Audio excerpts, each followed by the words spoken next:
الفجر educational foundation, آؤ اپنے رب کی طرف۔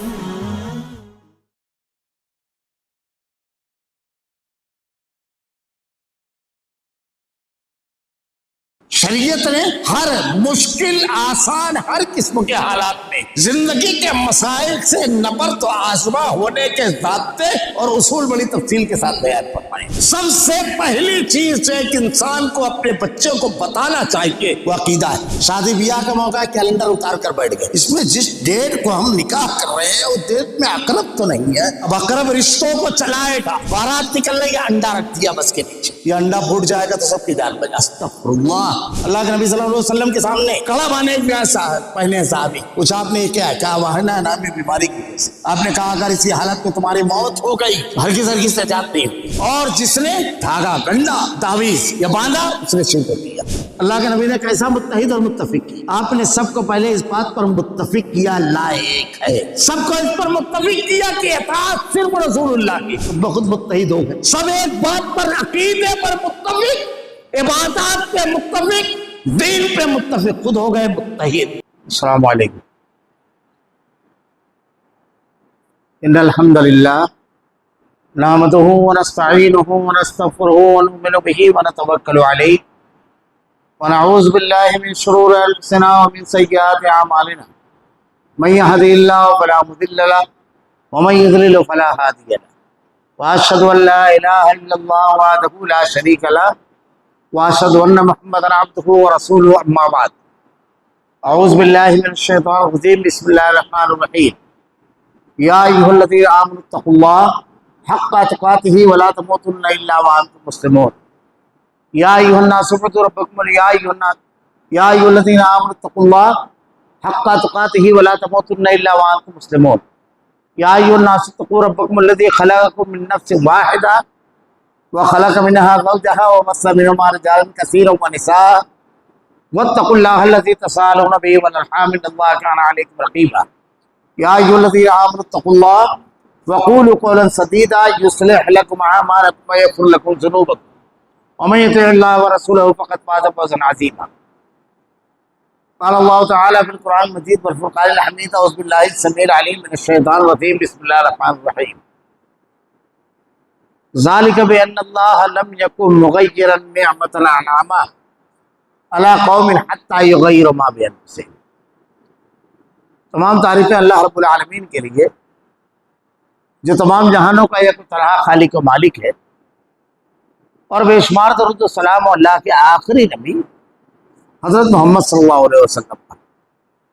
معزز حاضرین، اللہ رب العالمین کا بے پناہ فضل و کرم، انعام اور احسان کہ اللہ رب العالمین نے ہمیں اتنا جامع دین عطا فرمایا کہ زندگی کا کوئی گوشہ ایسا نہیں، کوئی موڑ اور کوئی مرحلہ ایسا نہیں ہمارے زندگی کا، چاہے وہ ہماری انفرادی زندگی ہو چاہے اجتماعی زندگی، اس کے لیے واضح ہدایت، رہبری اور رہنمائی موجود نہ ہو۔ زندگی کے تمام امور کو بڑی تفصیل کے ساتھ بیان کیا، عبادات کا معاملہ ہو، عقائد کی بات ہو، قوانین کی بات ہو، تجارت کے ضابطے ہو، خاندانی معاملات ہو، انداز گفتگو ہو، آپس کی رشتہ داریاں ہو، سماجی اور معاشرتی اصول اور ضابطے ہو، حکومتی قوانین ہو، ملکی اور آئلی اور خارجی معاملات ہو، مزدور اور سرمایہ دار کی گفتگو ہو، تاجر اور گاہک کا معاملہ ہو، ہر چیز آپ کو تفصیل کے ساتھ ملے گی۔ اور صرف یہی نہیں بلکہ زندگی کے مختلف مواقع پر جو مختلف موڑ ہمارے انفرادی اور اجتماعی زندگی میں آتے ہیں، اس کی بھی پوری تفصیلات اللہ رب العالمین نے بیان فرمائی۔ قوموں کی اجتماعی زندگی میں عروج کی انتہا تک قومیں پہنچتی ہے، اور کبھی زوال اور پستی اپنی انتہا کو ہوتا ہے۔ اللہ تعالیٰ نے قرآن کریم کے اندر عروج و زوال کے اسباب اور پستی کے اسباب بھی بیان فرمائے. لقد كان في قصصهم عبرة لأولي الألباب ما كان حديثا يفترى ولكن تصديق الذي بين يديه وتفصيل كل شيء وهدى ورحمة لقوم يؤمنون. اللہ رب العالمین نے جو واقعات بیان فرمائے ہیں قرآن کریم کے اندر، یہ اس لیے کہ اگر آدمی کے پاس عقل اور شعور ہو تو نصیحت حاصل کرے. جو ضابطے بیان فرمائے اللہ رب العالمین نے واضح اعلان کیا احکامات کے تناظر میں، اصولوں کے تناظر میں، وہی لوگ کامیاب ہیں. اللہ رب العالمین نے کامیابی اور ناکامی ساری تفصیلات بیان فرمائی. اگر ایک شخص یہ تمام احکامات، تمام چیزیں موجود ہونے کے باوجود اگر زندگی کے کسی موڑ پر ایسا محسوس کرتا ہے کہ سارے راستے بند ہیں، اب اقدام کس انداز میں کیا جائے، اس کے پاس کوئی واضح، کوئی ٹارگیٹ، کوئی واضح ضابطہ موجود نہیں. اب زندگی دوبارہ خود راہ پر کیسے آئے؟ مسائل جو اس قدر الجھے ہوئے ہیں یہ سیدھے کس طرح ہوں گے؟ جب آدمی اس موڑ پر کھڑا ہے اور اس انداز میں سوچ رہا ہے، اس کا مطلب یہ کہ وہ تو لا علم ہے، وہ دین نہیں جانتا. شریعت نے ہر مشکل، آسان، ہر قسم کے حالات میں زندگی کے مسائل سے نبرد و آزما ہونے کے ضابطے اور اصول بڑی تفصیل کے ساتھ بیان فرمائے، بڑی تفصیل کے ساتھ. مجھ کو جو عنوان دیا گیا ہے ظلم، بڑھتا ہوا ظلم، اگر اس کی ہر پہلو سے تشریح کی جائے تو میں سمجھتا ہوں ایک نہیں کئی خطابات ناکافی ہیں کہ ظلم کیا ہے، اور اس کے بعد ظلم کرنے والے جو ہیں اللہ رب العالمین کا معاملہ ان کے ساتھ کیا ہے، اور بالآخر ظالموں کا انجام کیا ہوتا ہے. سب سے پہلی چیز ظلم. ظلم کی کئی قسمیں ہیں. ظلم کی ایک ہے معاملات، عبادات، عقائد کا جس سے تعلق ہے، اور ایک جس کا تعلق سماجی اور معاشرتی زندگی عام انسانوں سے ہے، اور ایک ظلم جس کا تعلق حکومت، اقتدار، قوت اس سے ہے. ہم کوشش یہ کریں گے کہ تینوں پہلوؤں پر اختصار کے ساتھ کچھ گفتگو ہو جائے.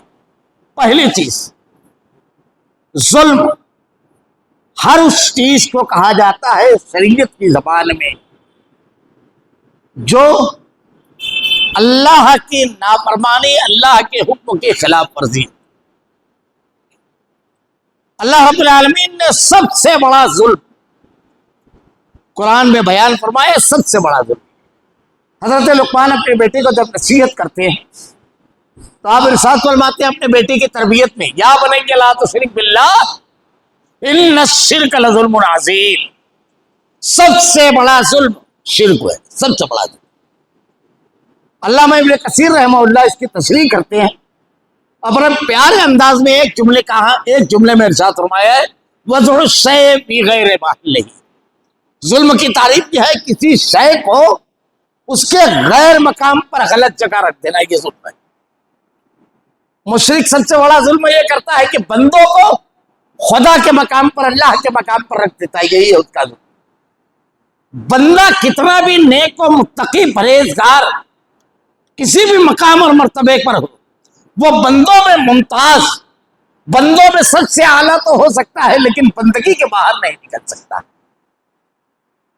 اسی لیے اگر آپ قرآن کریم پڑھیں تو اللہ رب العالمین نے ایک بڑے عظیم الشان واقعہ، معجزے کا ذکر فرمایا ہے. عام طور پر بندوں میں جب ایسی کوئی چیز لوگ دیکھ لیتے ہیں، ان کی عبادت، ان کا زہد و تقوی، ان کی اللہ کے دین کے لیے قربانیاں، اللہ کی عنایتیں، معجزات، تو پھر بقول مولانا ابو الکلام آزاد رحمۃ اللہ علیہ اس وقت تک کہ طبیعت کو اطمینان نہیں ہوتا جب تک کہ انہیں ما فوق الفطرت قوتوں کا مالک نہ ثابت کر دیا جائے. جب تک کہ حضرت عیسیٰ علیہ السلام کو اللہ نے معجزہ دیا تعلم میں اذن مٹی کا پرندہ بناتے اللہ کے حکم سے اڑ جاتا مردہ زندہ ہو جاتا. یہ اللہ رب العالمین کے معجزات تھے. عیسائیوں نے انہیں اللہ کا بیٹا بنا دیا. حضرت عزیر علیہ السلام یہودیوں نے ان کو اللہ کا بیٹا قرار دے دیا. وقالت الیہود عزیر ابن اللہ وقالت النصارى مسیح ابن اللہ. اللہ کے نبی صلی اللہ علیہ وسلم اللہ رب العالمین نے تمام نبیوں کا امام بنایا تمام. اور یہیں پر معجزہ کس انداز میں دیکھا جائے معجزے کا مقام کیا ہے اور جس ذات پر معجزہ یا کرامت کا صدور ہو اس کے بارے میں کیا عقیدہ ہو رہا ہے دونوں چیزیں صاف ہو. میں ضمناً یہ بات کہہ رہا ہوں اللہ رب العالمین نے معجزہ بڑا مشہور معراج کے معجزے کا ذکر کیا تو اللہ رب العالمین نے ایک آیت میں اس کا ذکر کیا بہت بڑا معجزہ. سبحان الذی اسری بعبدہ لیلا من المسجد الحرام الی المسجد الاقصی. پاک ہے وہ ذات جو اپنے بندے کو مسجد حرام سے مسجد اقصی لے کر گئی. لیلا ایک رات کے ایک حصے. اس میں نوٹ کیجئے بہت بڑا معجزہ ہے کہ بنا کسی ذریعے کے اللہ کے نبی صلی اللہ علیہ وسلم رات کے ایک حصے میں مسجد حرام سے مسجد اقصی گئے. وہاں سے آپ نے ساتوں آسمانوں کی سیر کی جنت و جہنم کو دیکھا انبیاء کرام سے ملاقاتیں کی اللہ سے ہم کلام ہوئے.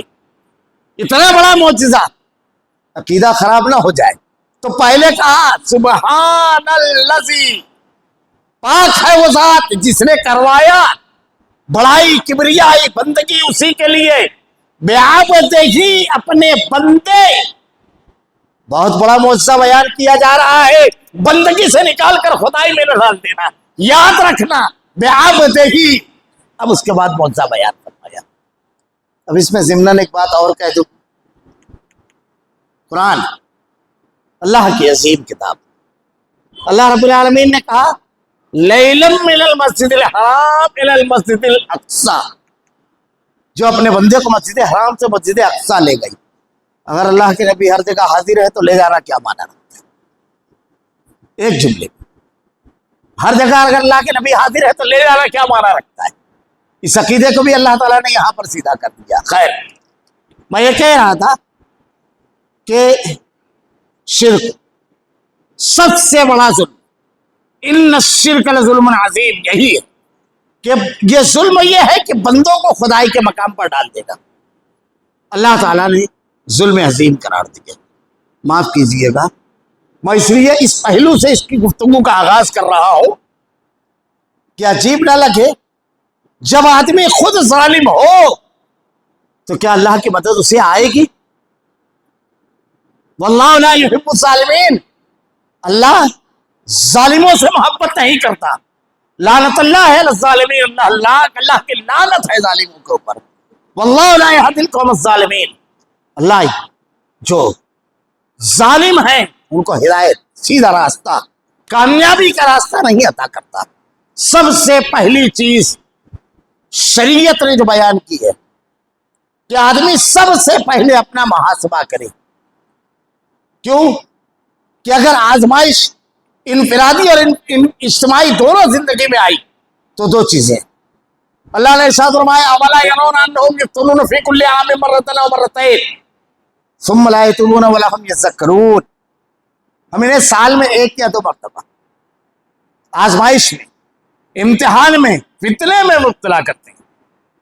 اولا يرون انهم لا يفترون اولا يرون انهم لا يفترون ثم لا يتوبون ولا هم يذكرون. اس کے باوجود وہ توبہ نہیں کرتے. تو اللہ رب العالمین کی طرف سے اگر کچھ آزمائش آئے تو اپنا محاسبہ کرنا. اگر غلطی ہے تو توبہ. دوسری جگہ اللہ نے ارشاد فرمایا وَلَنَبْلُوَنَّكُمْ بِشَيْءٍ مِّنَ الْخَوْفِ وَالْجُوعِ وَنَقْسِم مِّنَ الْأَمْوَالِ وَالْأَنفُسِ وَالثَّمَرَاتِ وَبَشِّرِ الصَّابِرِينَ، ہم تمہیں ضرور بضرور آزمائیں گے.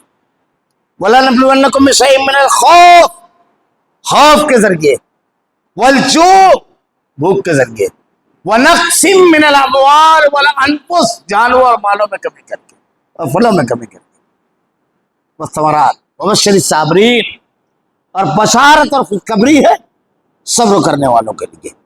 تو سب سے پہلی چیز یہ کہ اگر ظلم ہے تو اپنا محاسبہ، کیا ہمارے یہاں ظلم کی یہ قسم پائی جاتی ہے؟ بہت تفصیل سے اس پر گفتگو اگر کی جائے تو ہمارے سماج اور معاشرے میں زندگی کا کوئی پہلو ایسا نہیں ہے جہاں بدعقیدگی اور شرک نہ پایا جاتا ہو. یہ ظلم جس میں ہماری قوم ملوث ہے، معاف کیجئے گا، ہمارے یہاں عقیدہ توحید کی اہمیت اور اس کی افادیت تو سمجھا ہی نہیں. کتنی اہم چیز ہے. سب سے پہلی چیز ایک انسان کو اپنے بچوں کو بتانا چاہیے وہ عقیدہ ہے. اللہ کے نبی صلی اللہ علیہ وسلم نے ارشاد فرمایا او قتلتا او حرقتا، شرک نہ کرنا، چاہے جلا دیے جاؤ چاہے قتل کر دیے جاؤ. جان کی سوداگری، جان کی قربانی، مال کی قربانی، وطن کی قربانی، رشتوں کی قربانی، سب قربان کیا جا سکتا ہے مگر عقیدہ نہیں. اللہ رب العالمین نے تمام انبیاء کرام کو یہی پیغام دے کر اس دنیا میں بھیجا. ہر نبی نے اپنی دعوت کا آغاز اسی سے کیا، توحید. آج ہمارے سماج اور معاشرے کے اندر توحید کا معاملہ کیا ہے؟ فضائل پر گفتگو ہے، اعمال پر گفتگو ہے، لیکن بنیاد اللہ نے ارشاد فرمایا تمام اعمال کی قبولیت کا دار و مدار توحید پر ہے. اگر کوئی شخص اگر موحد نہیں ہے اللہ اس کے کسی عمل کو قبول نہیں کرے گا. حصول جنت کا بنیاد، حصول جنت کی بنیاد توحید ہے. ومن یشرک باللہ فقد حرم اللہ علیہ الجنہ، یہ بنیاد ہے. شرک سے بچنا، سب سے بڑا ظلم شرک اور سب سے بڑی نعمت توحید. بس صرف اشارہ کرو عقیدہ توحید کتنی اہم چیز ہے. ہمارے ہاں کلمہ کا معنی اپنے بچوں کو نہیں سکھایا جاتا. کلمہ توحید کیا ہے؟ اگر ایک آدمی کلمہ توحید صحیح ڈھنگ سے پڑھ لے اس کی زندگی بدل جاتی ہے، سب کچھ بدل جاتا ہے. راسخ ہوتی ہے تو توحید سب کچھ بدل دیتی ہے. اللہ کی عظمت، بڑائی، کبریائی، اس کا جاہ و جلال دل میں جب راسخ ہوتا ہے آدمی تبدیل ہو جاتے ہیں. ہمارے یہاں عقیدے میں توحید، شرک، عبادات میں شرک ہو، معاملات میں شرک ہو، گفتگو میں شرک ہو، تجارت میں شرک، سماجی اور معاشرتی معاملات میں شرک ہر قدم پر نظر آئے گا. اللہ نے اس کو ظلم عظیم کہا ہے. ہم خود جس ظلم کو کرنے والے ہیں، خود جو ظلم ہمارے معاشرے میں قدم قدم پر موجود ہے، ہم اس پر گفتگو کریں. جو ہمارے یہاں سرزد ہو رہا ہے سب سے بڑا ظلم شرک، عقیدے میں اللہ کے علاوہ کسی اور کو پکارنا، اللہ کے ساتھ کسی کو شریک کرنا، شرک.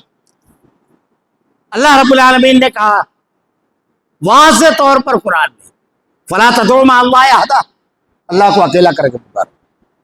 700 سے زیادہ دعائیں اللہ کے نبی صلی اللہ علیہ وسلم کی تقریباً 750 کے آس پاس ہیں. کسی ایک دعا میں صحیح صنعت سے اگر ثابت کرتے ہوئے کوئی کہ ایک دعا میں اللہ کے نبی صلی اللہ علیہ وسلم نے کسی کے وسیلے سے دعا مانگی ہے. انبیاء کرام کی دعائیں دیکھیے. دعا عبادت ہے، دعا ہو العبادہ، اللہ کے ساتھ شریک کرنا عام ہے ہمارے یہاں مسجدوں کے اندر. یہ چیز ہے. انبیاء کرام حضرت ایوب علیہ السلام 18 سال بیمار تھے. ربی انی مسنی الضر وانت ارحم الراحمین. حضرت موسیٰ علیہ السلام رب انی لما انزلت الی من خیر فقیر. حضرت ایوب، حضرت ابراہیم علیہ السلام حسبنا اللہ ونعم الوکیل ربنا هب لنا من ازواجنا وذرياتنا قرة اعین واجعلنا للمتقین اماما. حضرت موسیٰ علیہ السلام رب انی لما انزلت الی من خیر فقیر، حضرت آدم علیہ السلام ربنا ظلمنا انفسنا وان لم تغفر لنا وترحمنا لنکونن من الخاسرین۔ اللہ نے انبیاء کرام کی دعاؤں کو پیش کیا قرآن میں، کسی ایک نبی نے وسیلے سے دعا مانگی، اور ایک نبی۔ ہمارے یہاں شرک عام ہے بالکل، یہ عبادات میں شرک قدم قدم پر آپ کو نظر آئے گا، اللہ کے علاوہ کسی اور کو پکارنا۔ اللہ تعالیٰ قرآن کے اندر کہتا ہے مشرکین مکہ کا عقیدہ بیان کرتے ہوئے کہ وہ کہتے ہیں ہم ان بتوں کی پوجا اور عبادت نہیں کرتے، ما نعبدہم الا لیقربونا الی اللہ زلفیٰ۔ یہ بت کون تھے؟ یہ ان کے نیک متقی پرہیزگار لوگ تھے۔ قوم نوح میں جو پہلا شرک آیا، ان کے نیک متقی اور پرہیزگار ود، سوا، یغوث، یعوق، نصر، یہ عزا حاجیوں کو ستو میں پانی گھول کر کے پلایا کرتا تھا، بڑا نیک آدمی تھا، ان کے نیکیوں سے بڑے متاثر تھے وہ۔ تو وہ کہتے ہیں ما نعبدہم الا لیقربونا الی اللہ زلفیٰ، ہم ان کی پوجا اور عبادت نہیں کرتے ہیں یہ اللہ کے قریب کرتے ہیں، کیونکہ یہ تو بڑا مقام رکھتے ہیں اللہ کے پاس۔ وَيَقُولُونَ هَؤُلَاءِ شُفَعَاؤُنَا عِندَ اللَّهِ، ان کو نہیں پکارتے۔ میں اکثر کہا کرتا ہوں، مشرکین مکہ کہتے تھے ہم ان کو سفارشی بناتے ہیں، ہمارے یہاں تو اللہ کو چھوڑ کر پکارتے ہیں، اللہ کو چھوڑ کر پکارتے ہیں، اللہ کے ساتھ شریک کر کے نہیں۔ یہ کیا ہے؟ کیا غوث المدد کے نعرے؟ کیا ہے؟ اللہ کے علاوہ کو پکارتے ہیں۔ کیا کہتے ہیں مشرکین مکہ؟ سورہ یونس اٹھائیے، وَيَقُولُونَ هَؤُلَاءِ شُفَعَاؤُنَا عِندَ اللَّهِ، یہ ہمارے سفارشی اللہ کے پاس۔ اللہ رب العالمین نے ان کے عقیدے کو نقل کیا، جس کی اصلاح کے لیے اللہ کے نبی صلی اللہ علیہ وسلم دنیا میں تشریف لائے۔ سب سے بڑا ظلم شرک۔ تو عبادات میں، عقیدے میں، ہر جگہ، معاملات میں ہمارے یہاں ایک چلتا ہوا مسلمان اس لیے کھڑا ہو جاتا ہے، بلی راستہ کاٹ دی، کالی بلی نے راستہ کاٹ دیا۔ وہ قوم جسے ٹھاٹے مارتے دریا اور سمندر، سنگلاخ چٹانیں نہ روک سکی، اسے کتے اور بلی کھڑا کر دے، وہ قوم۔ یہ گفتگو میں آدمی بیٹھا ہوا ہے، مجلس بیٹھی ہوئی ہے، جا رہے ہیں تو یہ نہیں کہتے ہیں ٹھیک ہے میں چلتا ہوں، میں جا رہا ہوں، آتا ہوں، کیونکہ اگر بول دیا جاتا ہوں تو کہیں راہی ملک عدم نہ ہو جائے۔ قسم کھا رہے ہیں تو اپنے بچوں کی، اپنے بیوی کی، اپنے سر کی، من حلف بغیر اللہ فقد اشرک فقد اکفر، اٹھائیے قرآن، اللہ کے نبی کی تعلیم۔ یہ شادی بیاہ کا موقع ہے، کیلنڈر اتار کر بیٹھ گئے، اس میں جس ڈیٹ کو ہم نکاح کر رہے ہیں وہ ڈیٹ میں عقرب تو نہیں ہے، اب عقرب رشتوں کو چلائے گا، بارات نکل رہی ہے، انڈا رکھ دیا بس کے نیچے، یہ انڈا پھوٹ جائے گا تو سب کی جان بچا۔ استغفر اللہ، کون سا موڑ ہے جہاں پر بدعقیدگی اور شرک نہیں؟ اگر میں اس کی تفصیلات بتاؤں، زندگی کا کون سا موڑ؟ بیمار ہوئے، داغا باندھ لیا، یہ مسلکی بحث نہیں ہے، بریلوی، دیوبندی، اہل حدیث، جماعت اسلامی کی بحث نہیں ہے، یہ لوگوں نے بلا وجہ کہا ہے۔ ورنہ ایک روایت امام ابو حنیفہ رحمۃ اللہ علیہ کی کو لائے کہ آپ نے تعویذ بنائی، دھاگا، فقہی کتابوں میں ایک باب بتائے کوئی، اللہ کے نبی صلی اللہ علیہ وسلم نے ایک تعویذ، دعائیں بتائی اللہ کے نبی، یہ معمولی چیز نہیں ہے۔ اللہ کے نبی صلی اللہ علیہ وسلم کے سامنے کڑا بانے ہوئے پہنے صحابی، پوچھا آپ نے یہ کیا ہے؟ کہا واہنا نامی بیماری کی وجہ سے۔ آپ نے کہا اگر اسی حالت میں تمہاری موت ہو گئی ہرگز نجات نہیں ہوگی، اور اللہ اسی کے حوالے لگا دیتا ہے۔ اور جس نے ان الرقا والتمائم والتولت الشرک، جس نے دھاگا، گنڈا، تعویذ یا باندھا، اس نے شرک کیا۔ عبداللہ ابن مسعود رضی اللہ تعالیٰ عنہ، یہ معمولی چیزیں نہیں ہیں۔ عبداللہ ابن مسعود رضی اللہ تعالیٰ عنہ گھر میں تشریف لائے، آپ کی اہلیہ آنکھ کے اوپر پیشانی کے پاس تعویذ باندھے ہوئے۔ آپ نے پوچھا یہ کیا ہے؟ کہا آنکھ میں مسلسل گڑن تھی، میں نے، ہمارے یہاں جو ایک یہودی خاتون آتی ہے، اس نے لا کر دیا کہ ہمارے عالم لکھے ہیں، باندھ لیں اس کو، شفا ہوگا۔ بڑا عجیب معاملہ ہے کہ ہمارے یہاں تو کھول کر بھی نہیں دیکھتے ہیں، ورنہ تعویذیں جب کھول کر دیکھی لوگوں نے تو بڑی عجیب عجیب چیزیں لکھی. بعض میں تو قرآن ملا. اگر قرآن ملا تو یہ تو قرآن کی بھی حرمتی ہے، وہی پہن کر کے لیٹرین میں جا رہا ہے بندہ، اپنی بیوی سے ملاقات کر رہا ہے، یہ قرآن سے کھلواڑا ہے. اور نہیں تو پہاڑے ملے 27 32 14 12 علم الاعداد. یہ کس کا ایجاد کیا ہوا ہے معلوم ہے؟ کلدانی سلطنت کا مہا پجاری جو بال دیوتا کا تھا اس نے ایجاد کیا یہ علم الاعداد. یہ جو ہمارے ساتھ تو جیسے لکھتے ہیں، جا کر تاریخ پڑھیے اس کا موجد کون ہے. یونانیوں میں اس لیے اسی علم الاعداد کے تعویذ ملتے ہیں. یہ جو ہے ابجد حوض ہتی کلمن صحافت کرشد، یہ جو ہے یہ وہی ہے. تو پہاڑے کی کتاب لائی اور اس سے کچھ آنکڑے لکھ دیے. یہ شبہت ہے. کہیں لکھا ہوا ہے ابلیس، فرعون، حامان، شداد، قارون، تعویذوں میں لکھا ہوا ہے. استغفر اللہ. حضرت عبداللہ بن مسعود رضی اللہ تعالیٰ عنہ نے اس کو نوش دیا اور کہا اللہ کی قسم آل عبد الرحمن شرک سے پاک ہے. میں چھوٹی سی مثال دے کر تیزی سے بڑھ جاؤں گا آگے. یہ شرک عقلی مثال ہے. ایک دلیل اللہ کے کلام سے، اللہ کے نبی کی حدیث سے، صحابہ، تابعین، ائمہ، محدثین، مفسرین بہت بات کے ادوار میں اس کی ایجاد ہوئی.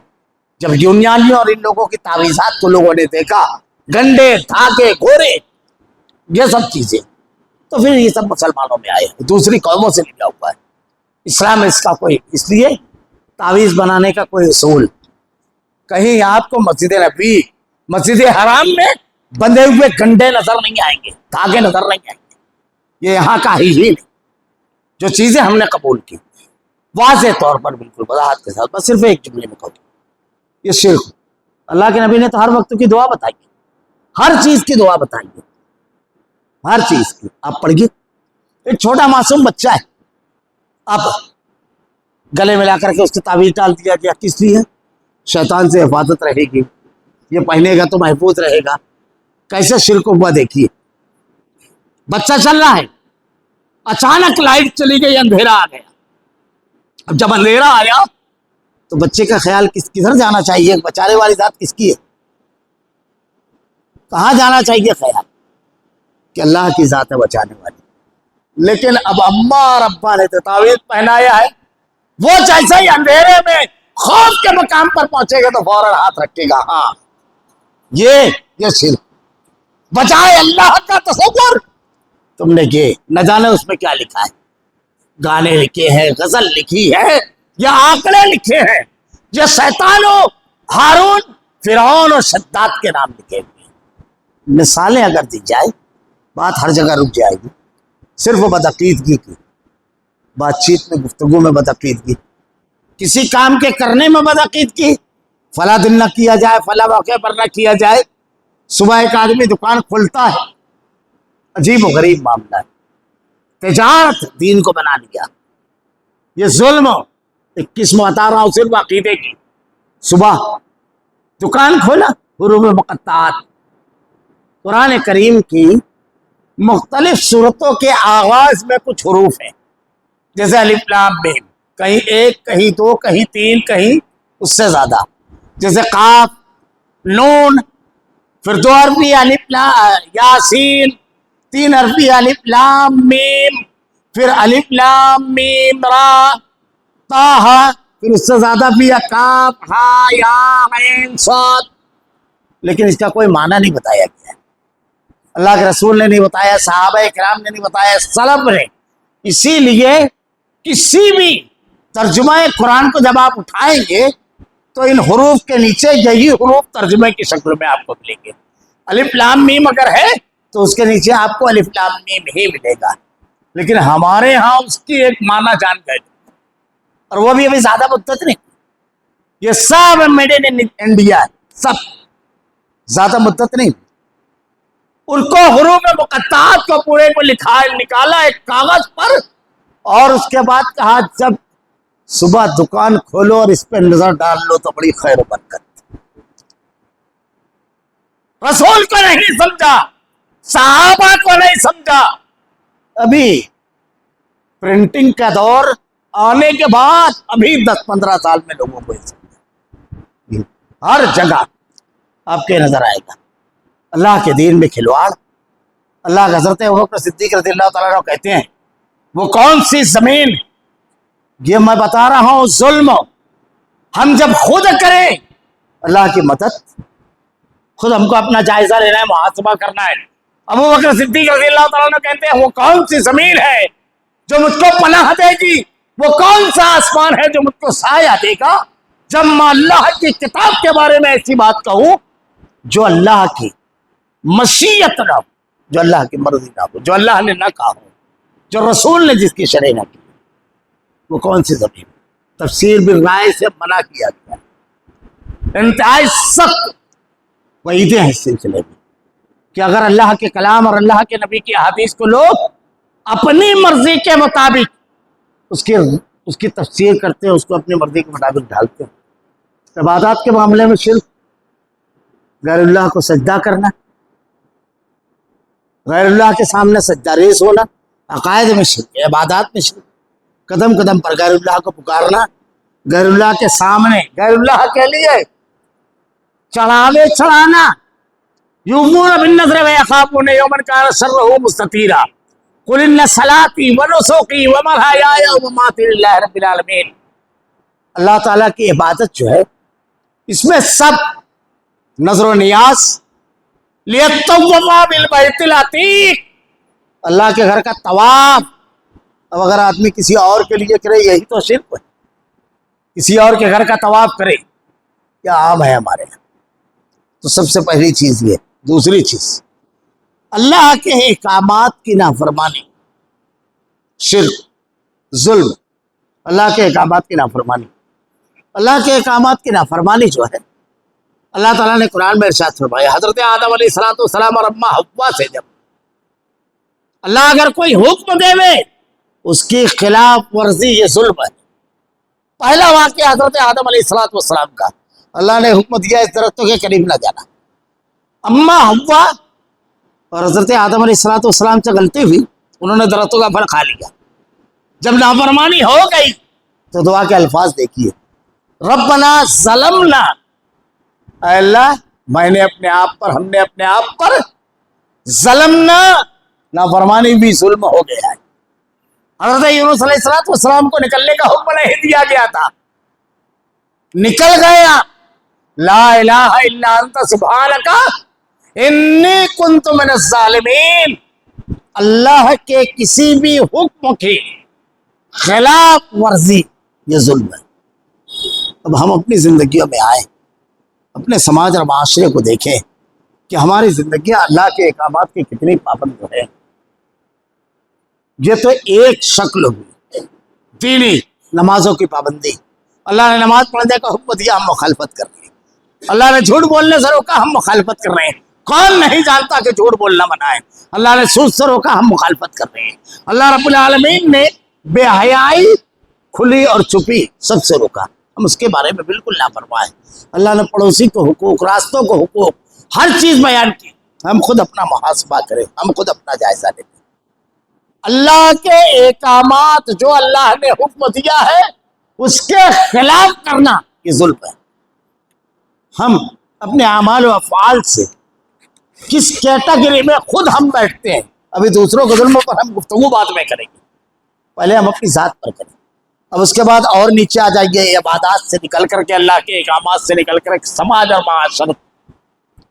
اگر ہم نے کوئی ادارہ بنایا, تعلیمی ادارہ, تو ڈونیشن اور رشوت خوری کے اڈے. جس کے پاس ڈونیشن ہے اسی کو نوکری ملے, جو رشوت دے سکتا ہے صلاحیت دیکھ کر نہیں. اللہ تعالیٰ ارشاد فرماتا ہے ان اللہ یأمرکم ان تؤدوا الامانات الی اہلہا. ایک چھوٹے سے ادارے میں اختیار ملا, ہم نے فرعونیت بتا دی. کسی کو حکومت ملی اور وہ فرعونیت بتا رہا ہے تو ہم کو شکوا ہے. اپنا محاسبہ کیجیے. اللہ کے نبی صلی اللہ علیہ وسلم فتح مکہ کے موقع پر جب مکہ فتح ہوا, پڑھیے واقعہ, اس بے مثال قائد اعظم ہماری زندگیوں میں دین, ہماری زندگیوں میں شریعت, کیا ہم اپنے آپ کو ظلم سے بچائے ہوئے ہیں؟ واللہ لا یحب الظالمین، اللہ ظالموں سے محبت نہیں کرتا۔ اللہ کی محبت اگر چاہیے تو کیا کر رہا ہے، یہ بھی ایک پہلو۔ اللہ کے نبی صلی اللہ علیہ وسلم نے مکہ فتح کیا، حضرت عثمان بن طلحہ رضی اللہ تعالیٰ عنہ آج بھی کعبۃ اللہ کی چابی انہیں کے خانوادے میں، آج بھی ہمارے یہاں ہندوستانیوں میں کبھی کبھی دورہ پڑتا ہے تو کہتے ہیں فلاں مولوی صاحب کے پاس۔ ہمارے استاد محترم اللہ غریق رحمت کرے مولانا صفور الرحمان مبارک پوری رحمہ اللہ، یہ جب امیر بنے جماعت کے تو دورے کے لیے تشریف لائے تو اس وقت تو خبریں چل رہی تھی کہ فلاں عالم کے پاس ہے کعبۃ اللہ کی چابی۔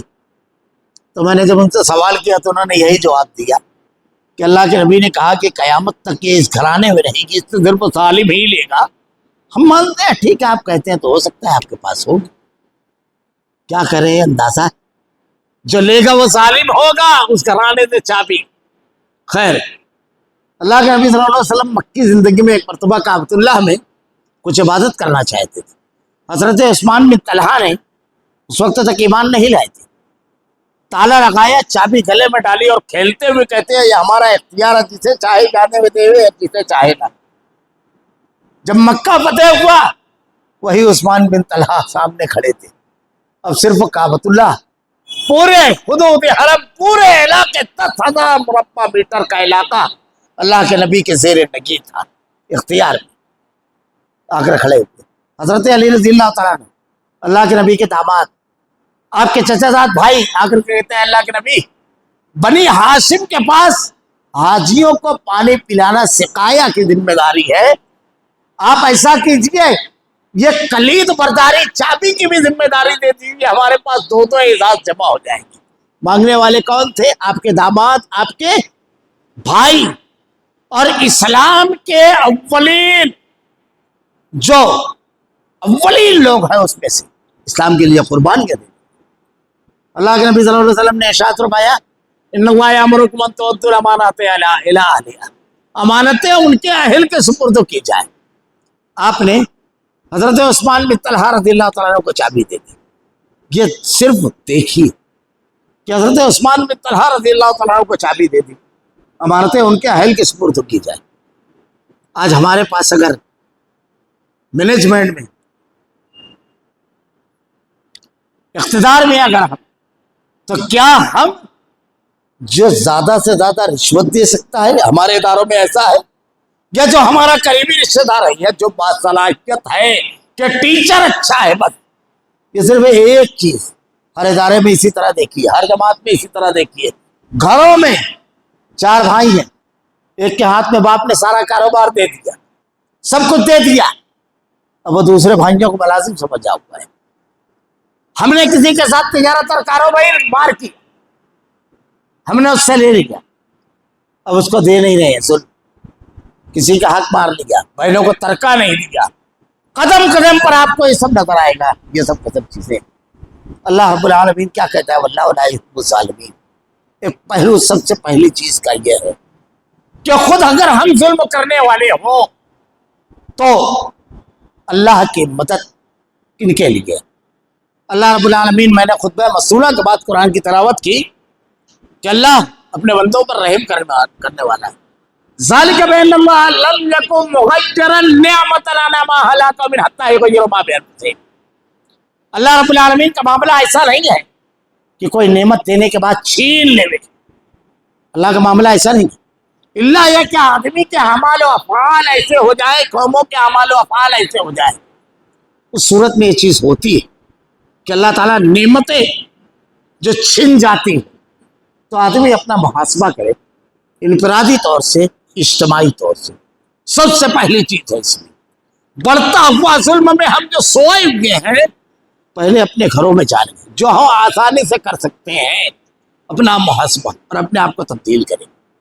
اللہ رب العالمین نے ارشاد فرمایا ولا تہنوا ولا تحزنوا، نہ تم خوفزدہ ہوگے نہ غمگین، ہرگز نہیں ہوگے، وانتم الاعلون ان کنتم مؤمنین، اگر تم ایمان والے ہو، اللہ کے احکامات کو ماننے والے ہو تو ہرگز یہ معاملہ نہیں ہوگا۔ ہم اپنا محاسبہ کریں کہ ہم کس مقام پر ہیں، ظلم خود ہم کر رہے ہیں، یہ مرحلہ پہلا۔ اب اس کے بعد اس کو خاتمے کے لیے جو ہم کر سکتے ہیں اپنے سماج اور معاشرے سے، اس کی پوری کوشش کر سکتے ہیں، پوری کی پوری کوشش کر سکتے ہیں۔ یہ ایک پہلو ہے۔ دوسرا، آج کے موجودہ حالات میں مسلمانوں کے ساتھ جو ظلم ہو رہا ہے، جو حالات بنے ہوئے ہیں بین الاقوامی سطح پر، ملکی اور شہری سطح پر، ہر مقام پر جو مظالم ہو رہے ہیں، یہ دوسرا تیسرا پہلو۔ یہ جو مظالم ہو رہے ہیں، اصل میں سب سے پہلی چیز جس کے پاس انسانیت، مروت، اخوت نہ ہو، اصول اور ضابطہ نہ ہو، وہی ظالم ہوتا ہے، ظلم وہی کرتا ہے۔ اگر نظریاتی ٹکراؤ ہو تو اللہ تعالیٰ نے بار بار قرآن میں بیان فرمایا ہے کہ اگر آپ ایک مضبوط عقیدے اور نظریہ کو لے کر اٹھو گے اور اس کا رد کرنے اور اس کو ختم کرنے کی طاقت دلیلوں کی بنیاد پر نہیں ہوگی، تو ہمیشہ صحیح منہج اور عقیدے کے ماننے والوں کے خلاف دلیل نہیں طاقت کا استعمال ہوا ہے، دلیل نہیں طاقت کا استعمال ہوا ہے۔ یہ پوری تاریخ جان جائیے آپ۔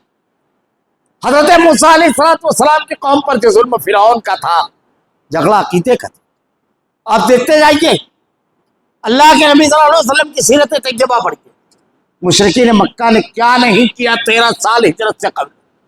اس کے بعد بار بار فوجیں لے کر کے مدینہ پہنچے۔ جب آدمی کے پاس دلیل نہیں ہوتی ہے اپنے منہج، عقیدے اور اپنے دین کو پیش کرنے کے لیے، تو باطل کی ایک بنیادی صفت خرابی یہ بھی ہے، وہ طاقت، الزامات، پروپیگنڈے کا اس کا استعمال کرتا ہے۔ تو یہ چیز بہرحال جو ناحق ہوگا، جس کے بعد دلیل نہیں ہوگی، وہ یہی کرے گا۔ یہ پوری تاریخ بتاتی ہے۔ ظالم آج جو ظلم ہو رہا ہے، بڑی عجیب بات ہے، اقوام متحدہ ہمارے یہاں موجود ہے، ہمارے یہاں حقوق انسانی کے چیمپئن موجود ہیں۔ میدان جنگ میں مسلمانوں کو دہشت گرد کہنے والے، اللہ کے نبی صلی اللہ علیہ وسلم نے میدان جنگ کے جو اصول بیان کیے ہیں، ایک معمولی سے فساد اور ایک معمولی سے دو گروہوں کے ٹکراؤ میں اس کی پابندی کی جاتی ہے۔ جنگوں کی بات جانے دیجیے، اللہ کے نبی صلی اللہ علیہ وسلم نے انسانی جان کو جو قرار دیا، اس کی قیمت اللہ تعالیٰ نے کہا ہے پورے انسان کو قتل کر دیا اگر ایک جان کو ختم کیا تو۔ میدان جنگ میدان جنگ میں جو آپ کے سامنے فوجی ہے، اگر وہ ہتھیار رکھتے ہوئے تو آپ اس کو نہ ماریں، بچوں کو نہ ماریں، بوڑھوں کو نہ ماریں، پھلدار اور سایہ دار درختوں کو نہ ماریں، نہ کاٹیں۔ یہ اللہ تعالیٰ نے جو اصول اور ضابطے بنائے میدان جنگ میں، آپ دیکھیے۔ لیکن آج صرف بین الاقوامی مذرہ میں غزہ معصوم شہیدوں کو روز مارا گیا، کسی نے دہشت گرد، کسی نے قاتل، اس کو جنگ قرار دیا گیا، قتل تھا ایک طرفہ، کسی نے نہیں کہا۔ اور آگے بڑھ گیا، افغانستان ختم کر دیا گیا ایک بے بنیاد وجہ سے۔ عراق کیا کیا گیا؟ دوسری جنگ عظیم میں ہیروشیما ناگاساکی، خود ہندوستان کے اندر کیسی صورتحال ہے، مساجد پر بلڈوزر چلا جائے، کیا صورتحال ہے بتانے کی چیز۔ ہم خود اس سے جوجھ رہے ہیں، کتنے محفوظ ہے اقلیتیں، مظالم کی انتہا ہے۔ اب ایسے مرحلے پر حق اور انصاف کی امید آپ ان سے رکھ رہے ہیں جو خود ظلم اور ناانصافی کر رہے ہیں۔ ان اللہ لا یغیر ما بقوم حتی یغیر ما بانفسہم، اللہ نے آج تک اس قوم کی حالت نہیں بدلی، نہ ہو جس کو خود اپنی حالت کے بدلنے کا خیال۔ ان حالات کو بدلا جا سکتا ہے، بین الاقوامی منظرنامہ اس وقت بدلے گا جب اللہ کی بڑائی اور کبریائی، اللہ کے نبی کے دین پر عمل ہوگا۔ آج دنیا کا سب سے پرامن عزت و عفت، مال، جان اور مال کے اعتبار سے محفوظ ملک دنیا میں سب سے محفوظ ملک صرف وہ ہے جہاں اللہ کا قانون نافذ ہے، صرف ایک جہاں اللہ کا قانون نافذ ہے، سعودی عربیہ۔ میں مبالغہ نہیں کہہ رہا ہوں، جرائم کے ریشو اٹھا کر دیکھو، سپریم کورٹ میں وہاں کیسز نہیں ہے۔ کیوں؟ اس لیے کہ ظالم کو کیفرے کردار تک اگر قانون کے ذریعے پہنچایا جائے گا جب ہی انصاف اور امن قائم ہوگا۔ ہمارے کرنے کی جو چیز ہے، ہمارے لیے جو کرنا ہے، پہلی چیز دنیا کے لوگوں تک کے اس پیغام کو جو انسانیت، امن، مظلوم کے حقوق، ہر کمزور کے حقوق ادا کرتا ہے، اس پیغام کو پہنچانا پوری توانائی اور قوت کے ساتھ۔ اللہ کے نبی صلی اللہ علیہ وسلم اگر آپ دیکھیں کتنے غزوات ہیں جس میں آپ شریک ہوئے، کتنے جنگیں تھیں، سرائے غزوات جنگیں ملا جائے تو کل 84 بنتی ہے آپ کی۔ سرائے کہا جاتا ہے مختلف مقامات پر گئے لیکن ٹکراؤ نہیں ہوا۔ یہ دیکھیے 10,000 مربع میٹر کا علاقہ فتح کیا، اسلام اپنے ملک سے نکل کر کے حبشہ تک پہنچ گیا۔ اللہ کے نبی صلی اللہ علیہ وسلم اتنے علاقے، کتنے لوگ قتل ہوئے، ٹکراؤ نہیں، کتنے لوگ، 1,008 دونوں طرف کے لوگ فتح مکہ تک کے مارے گا، مشرکین مکہ اور صحابہ کرام کی شہادت۔ اللہ کے دین کو پہنچایا، گھر گھر پہنچا دیا۔ ایسی حالت ہوئی وہ علاقہ جزیرۃ العرب کا جہاں معاملہ یہ تھا کہ کسی کا مال لے کر کے آدمی کہہ دیتا تھا نہیں دیتا، جا جس کی لاٹھی اس کی بھینس، کسی کی عزت سے کھیل لینا، شراب جن کی گٹی میں تھا، جو لڑکیوں کو زندہ برقرار کر دیتے تھے، وہ جو لوگوں کا مال لوٹ لینا جن کا پیشہ تھا۔ ایک عورت حضر موت سے چلتی ہے اور مکۃ المکرمہ تک آتی ہے اور اس کو کوئی خوف نہیں ہوتا ہے اللہ کے سوا۔ عزتیں ایسی محفوظ ہوئی کہ رات کی تنہائی میں جب گناہ کی دعوت دی گئی تو کہہ دیا گیا میں مسلمان ہوں۔ جان و مال ایسے محفوظ ہوئے، انصاف ایسا قائم ہوا، دنیا کو انصاف سے، امن سے، لوگوں کے حقوق سے بھر سکتے ہیں آپ۔ حالات کا شکوہ نہیں، اللہ کا پیغام، امن اور ان کے تمام حقوق کی ادائیگی کا ضامن، اس کو عام کرنا۔ اپنی اصلاح، عقیدے کی اصلاح سب سے پہلے۔ عقیدے کی اصلاح ہوگی تو ہر قسم کا خوف نکل جائے گا۔ بندہ مومن جب توحید اس کے دل میں اترتی ہے، موت کی آنکھوں میں آنکھیں ڈال کر گفتگو کرتا ہے، کیونکہ وہ جانتا ہے کہ ایک پتا بھی اللہ کی مشیت کے بغیر نہیں ہوتا ہے۔ حضرت ابراہیم علیہ السلام پوری حکومت آج ایک جملہ حسبنا اللہ و نعم الوکیل، سارا خوف نکال دے گی، احساس محرومی سے نکالے گی، احساس عطا کرے گی۔ توحید، عبادات، بندگی کو بہتر کریں گے، اللہ کے احکامات پر عمل معاشرے کی بے ضابطگیوں اور خرابیوں کو دور کریں گے اور لوگوں تک کے اللہ کے دین کو پہنچانے کی بنیاد پر وہ کردار جو دائی کا ہے، جو ہمارا ہے، جب وہ ادا کریں گے۔ ان تنصر اللہ ینصرکم، تم اللہ کی مدد کرو، اللہ تمہاری مدد کرے گا۔ مدد کے اسباب پیدا کرنا، ہماری صفوں میں اتحاد پیدا کرنا۔ اتحاد، آج معاملہ اتحاد و اتفاق پر بڑا عجیب و غریب ہے۔ میں اکثر بیان کرتا ہوں، مولانا ابراہیم میر سیالکوٹی رحمہ اللہ 1938 میں کلکتہ میں ایک کانفرنس ہوتی اتحاد و اتفاق کے نام، بڑی پیاری تقریر آپ نے کی، مختصر تقریر ہے۔ وہ کہتے ہیں ہمارے یہاں لوگ اتحاد پر محنت کرتے ہیں، سب متحد ہو جاؤ، سب متحد ہو جاؤ، سب متحد ہو جاؤ۔ اب تو یہاں تک ہو گیا مسلمانوں میں ایک جماعت ایسی ہے، شرک کو کرو نہ کرو، صحابہ کو گالیاں دو، کچھ کرو، متحد ہو جاؤ، بس ان کو حکومت چاہیے صرف۔ خیر، وہ کہتے ہیں کہ ساری کوشش ہوتی ہے اتحاد پر، حالانکہ اتحاد مقصد ہے، اتفاق ذریعہ ہے، محنت اتفاق پر ہونا چاہیے، کیونکہ اگر ذریعے پر محنت ہوتی ہے تو مقصد حاصل ہوتا ہے۔ اللہ کے نبی صلی اللہ علیہ وسلم کی سیرت پڑھیے، 300 سے زیادہ بت توحید کے پہلے گھر مکہ میں رکھے، برائی ہر قسم کی تھی، الگ الگ قبیلوں میں بٹے ہوئے تھے، ایسی قبائلی عصبیت تھی، ایسی مختلف قبیلوں کی۔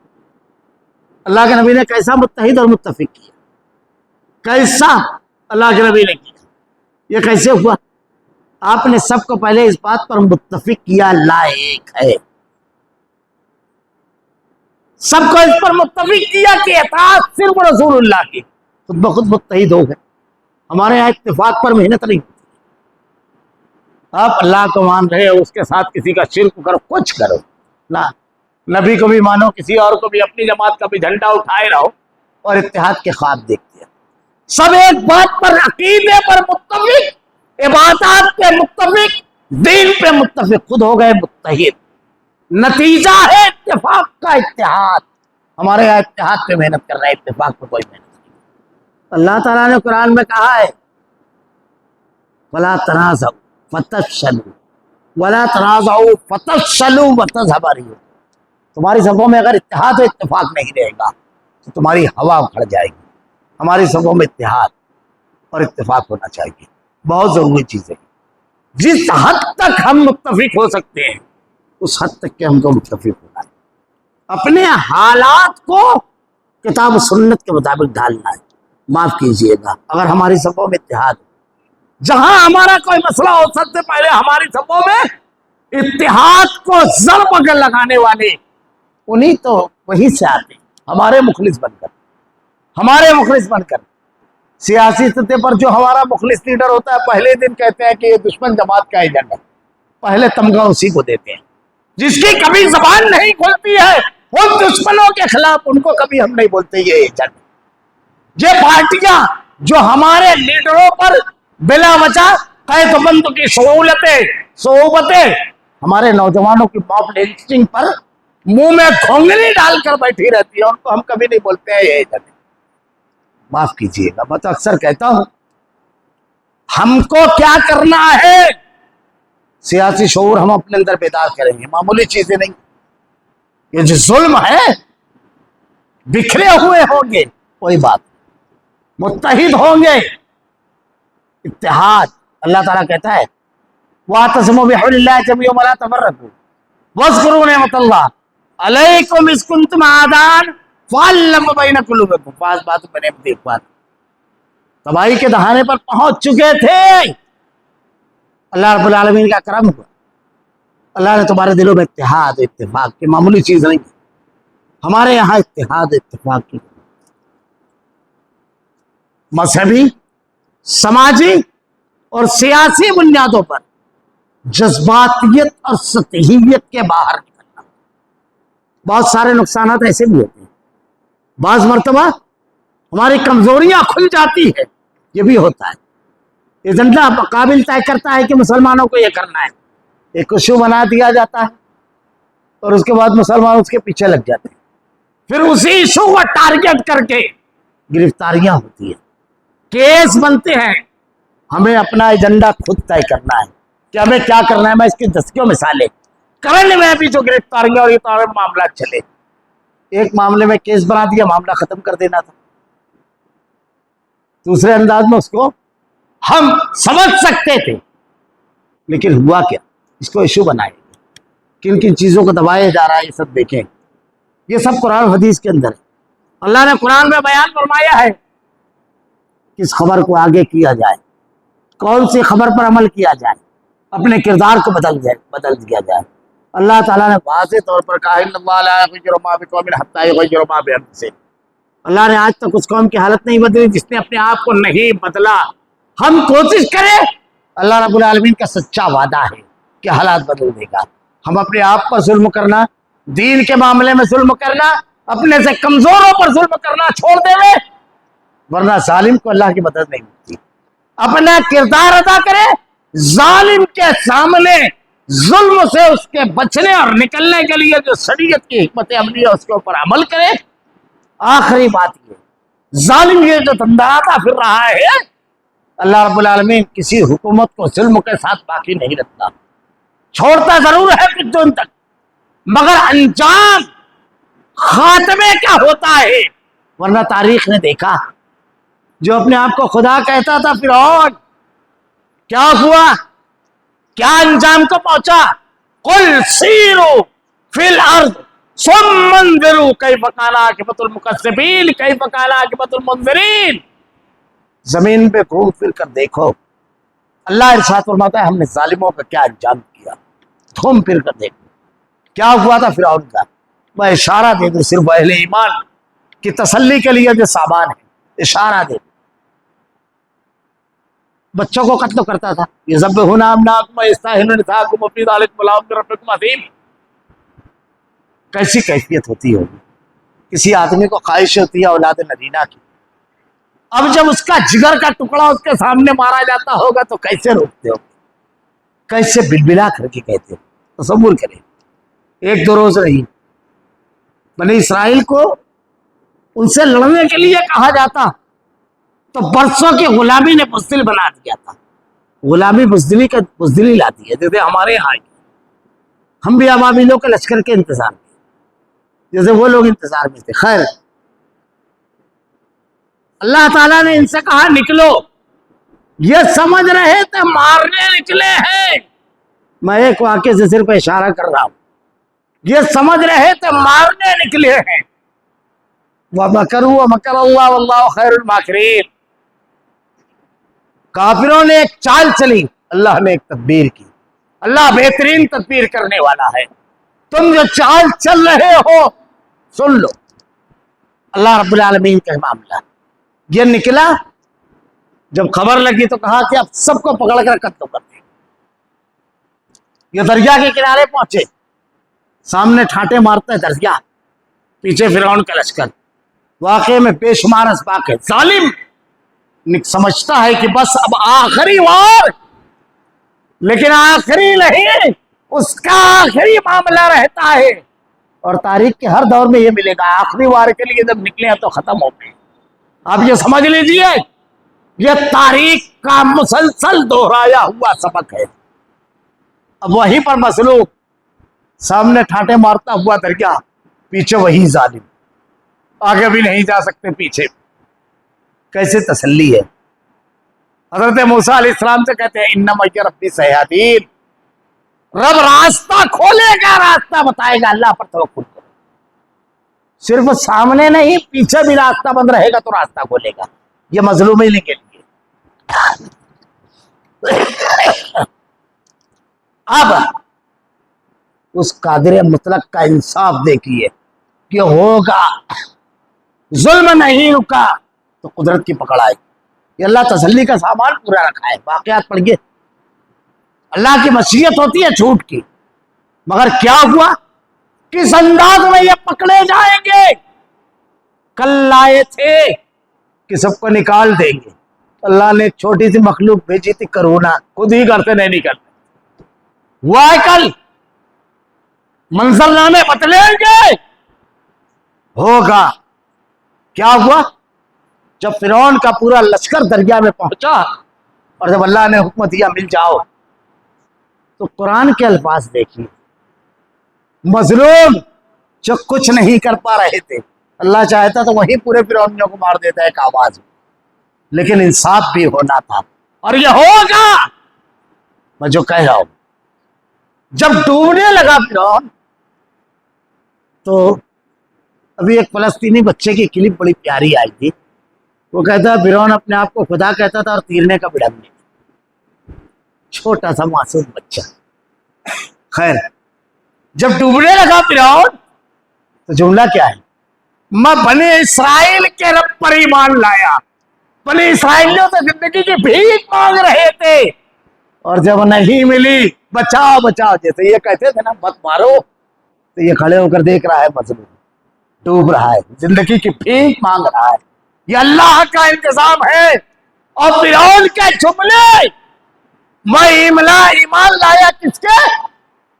کچھ تو مل جائے ہمدردی۔